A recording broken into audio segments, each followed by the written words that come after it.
We're at the Nixon Library in Yorba Linda on the 40th anniversary of Earth Day with John Whitaker. Welcome back to the library, for starters. Thank you, Frank. John Whitaker, Secretary Whitaker, was one of the President's earliest friends, supporters, counselors, colleagues, advisors, and go-to people on many subjects, but particularly the environment. Talk about one of the things you mentioned in today's panel was the audacity of setting up something like EPA and the difficulty of setting up a new federal department, the difficulties of setting it up and the consequences of setting up in purely bureaucratic and institutional terms. Well, there's this king of the mountain problem in Washington. You have the subcommittee chairman, you have the bureaucracy, and you have the White House. And those three people can kind of compete with each other. And they don't like to give any turf up.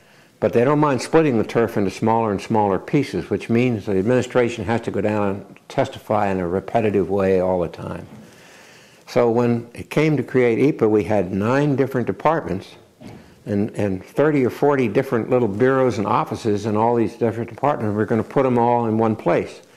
So the cabinet perceived that as something being taken away from them. So their turf was being handled, and they were worried when they'd come back to their own people, the department, if they'd lost something, then they'd think, well, my guy who's boss of this department, the cabinet officer, he's not really close to the president, and this is not good, and all these kind of things would happen. So it was quite difficult to really put the Environmental Protection Agency together. Take an example. Pesticides. The Secretary of Agriculture was worried about the cotton lobby, killing all the bugs and all that. The Secretary of Interior wanted to ban DDT on the public lands. When it came to a car, a non-polluting car, you had the Department of then Health and Education and Welfare, which handled air. They wanted it. Had Department of Transportation, they wanted it. Even the Postmaster General wanted it because he wanted some non-polluting mail trucks. This kind of bureaucracy and infighting went on.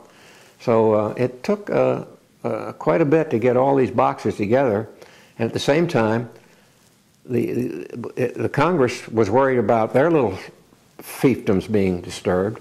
And fortunately, at the time, there was a law, I've forgotten the exact name of it, but it basically gave the president the power to create an agency or an administration, not a full department. That's why we call it an agency. And if Congress didn't do something about it in about 60 days, I've forgotten the exact, then it became law.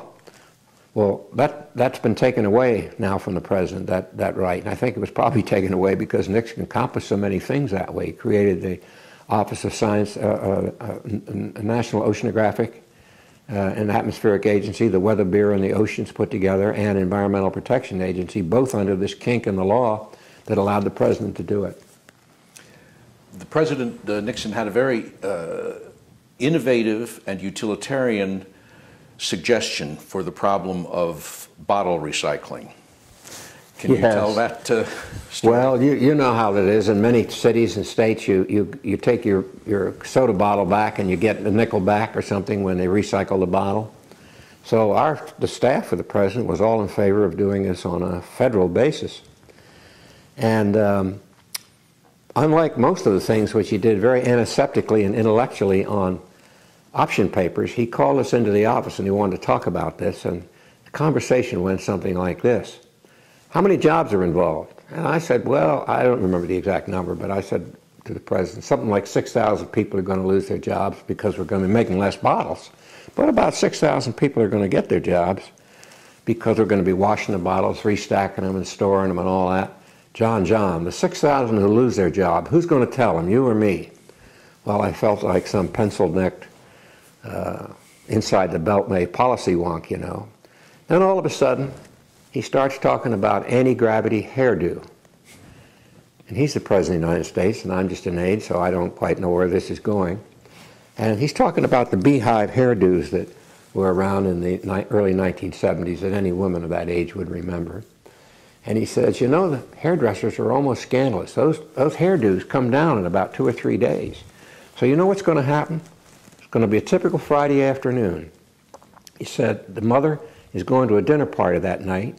She's had her hair done on Wednesday, but it's already falling down on Friday night before the dinner party, so she's unhappy to begin with. Then she picks the kids up at school, and they're rattling around and making a lot of noise and yelling and screaming in the back of the car. And then in back of that, he's got all these bottles. Now, did those bottles get washed, Whitaker? I don't know, Mr. President. We've got all these bottles banging around in the back of the car. And you know what? The country's going to start calling those Nixon bottles. Damn it, we're not going to do this. So that's some decisions get made by the president. To this day, there's no federal bottle bill. This is, today is the 40th anniversary of the first Earth Day. It's the anniversary of President Nixon's death in 1994.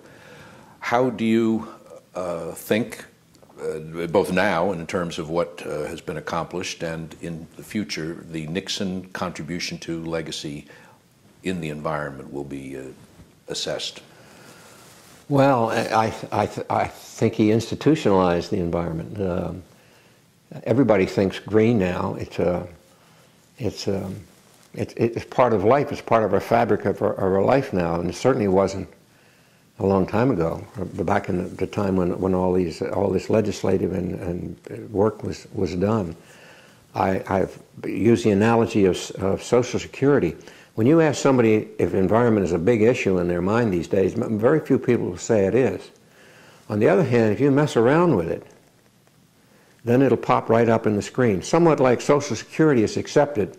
It doesn't, you ask them about whether they care about Social Security, they won't say much about it. But if somebody talks about changing it, wham, it'll go right up. So that's institutionalized. And that green thinking, I think, is a legacy from Nixon. John Whitaker, thank you very much.